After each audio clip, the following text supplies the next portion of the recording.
Sup my dudes, Valk here, and today I'm going to be showcasing off my shiny mythic Primal Jotaro.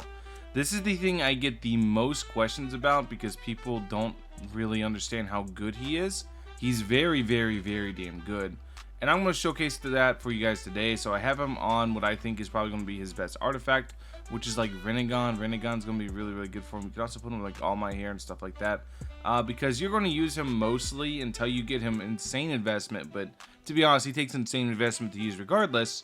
You're going to be using him mostly just to basically be a CC bot. And because he is very cheap to get really good CC out of.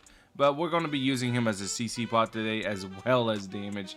Because I want to see for myself too exactly how well he can do with all the buffers. So we're going to go ahead, do the usual. Let's mix it up a little bit. Where's one area I don't have all the drops in? Right here. So let's go ahead. Let's mix it up some. We're going to use him at the Demon Slayer Infinite level because I don't have all the drops here. So this gives me a chance to go ahead and get all the drops as well. And I'm going to be showing you guys what exactly he can do and why he's so good and why I shill this man so hard. Why the Jotaro is always, why I'm always pushing it. So let's go ahead first and let's just put one right here. Actually, yeah, we're going to put one right here to begin with. And we're just going to do this. We're just going to put him down. We are going to upgrade him right away. We're going to get him to his full AoE, and you're going to notice something too. It's very cheap to get him to a point where he's doing this, right? It's very cheap to get. Look how much I spent, and look at where he's at. Look at his range. Look at everything.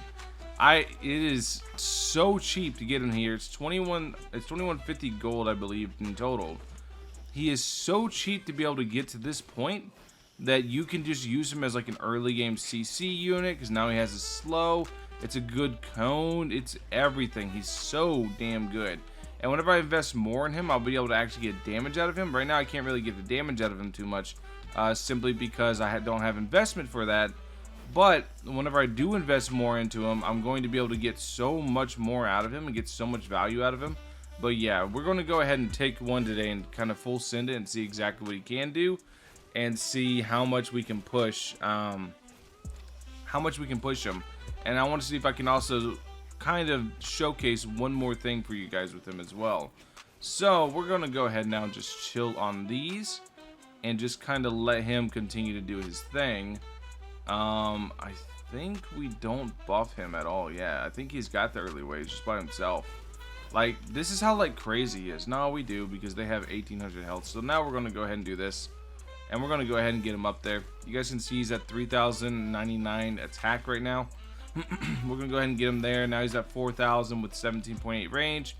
With the double range traits, I could even make it better by checking the purple range trait and trying to get Hawkeye. I'll probably try to make him better. Because I do want to gig invest in him. Because I do think he's going to do really well. But his bottom path is going to be majorly what you use him for until you get him really high investment, because you guys can see exactly how much he just cooks. He absolutely cooks. Like, look at the range, look at everything.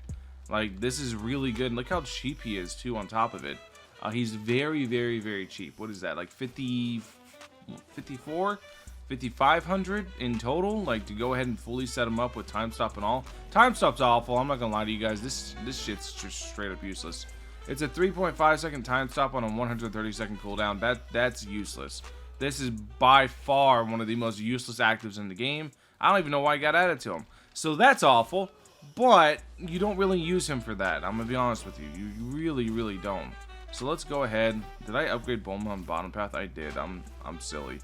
Let's go ahead and start upgrading Bulma top path, because this is an infinite, so we do want top path. So now we're just going to wait on money. He's got these waves, like, for sure. I'm just going to wait on money, and then we're going to take one in full send and see exactly what he can do with just range traits on. Like I said, I do want to get him beyond his range traits eventually. I think getting him beyond his range traits will be a really good idea. Because I think getting him on, like, some really good, like, traits will be really sick, because I want to show you guys something that he can do in a second. Specifically with the Rinnegan. There's a reason why I think Rinnegan, personally speaking, at high rank is going to be his best bet, in terms of as far as relics go, I think the Rinnegan is going to be insanely good for him. But it's going to take some effort to get there, basically. So, yeah, I do want to explain that in a second, but first we gotta get Bulma up and running, and then we can start setting up buffers and stuff like that, and start having some fun. So, we're going to, after this, we're going to set up a Shinobu. So we're going to do this now. Now we're going to set up a Shinobu, like this, right?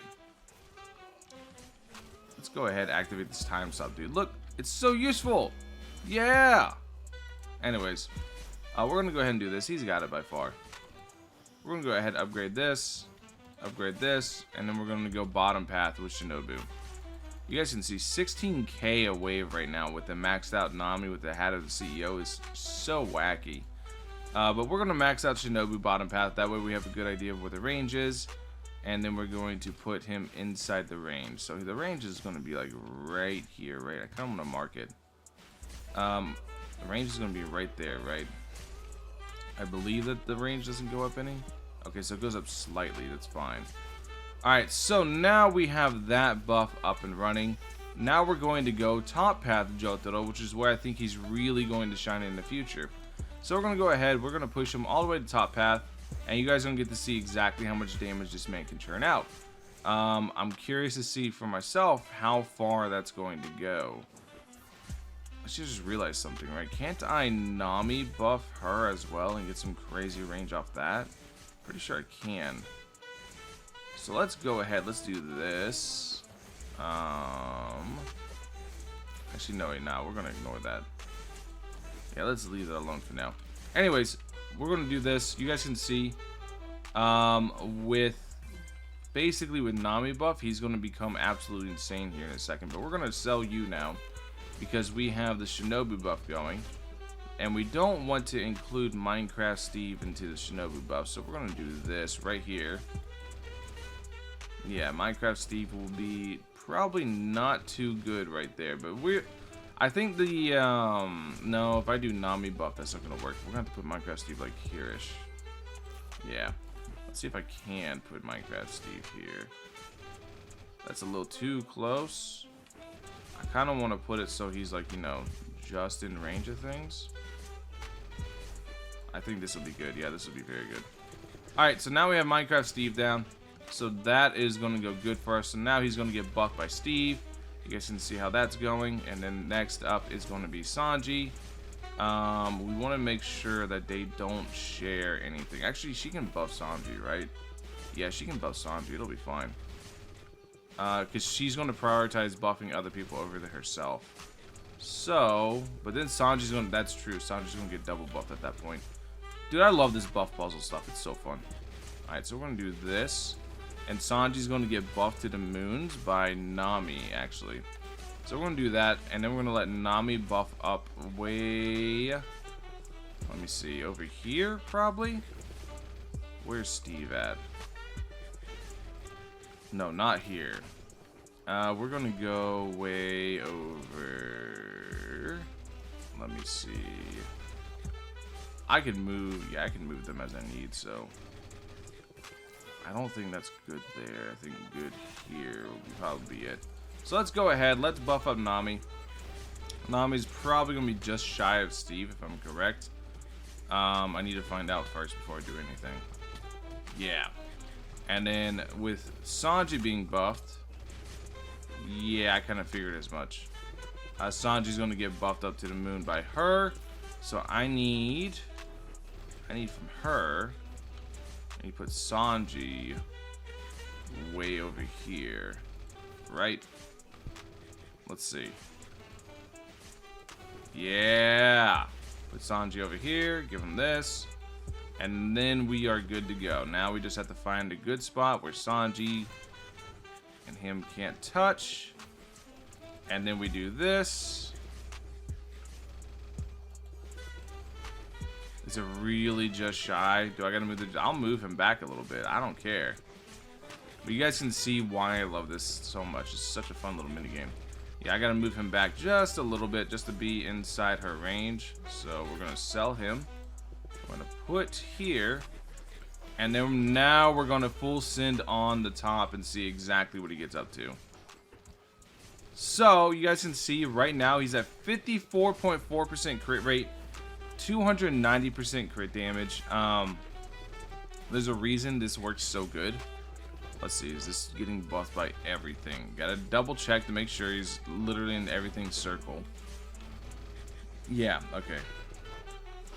So 54,021, 48 range, 1.1 SPA, by the way. That's something to really, this is something to really consider, because I think Whitebeard even is at, like, whenever I max out my 1 million attack Whitebeard, he's at, like, I think like a 4 SPA, so this is really like 200k. 200k times 4 would be like 800k if you could find a way to buff all 4 of them.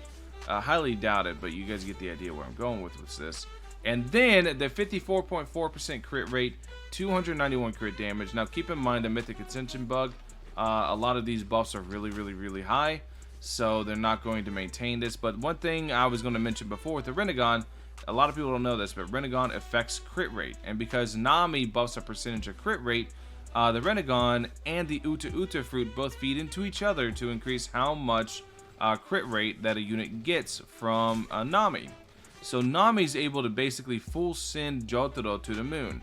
And because Jotaro has this really massive multi-hit on his top path that you're able to full send for a shitload of damage, you can see the crits, the normal hits that he's doing are probably like, they're probably like 1,000 or so.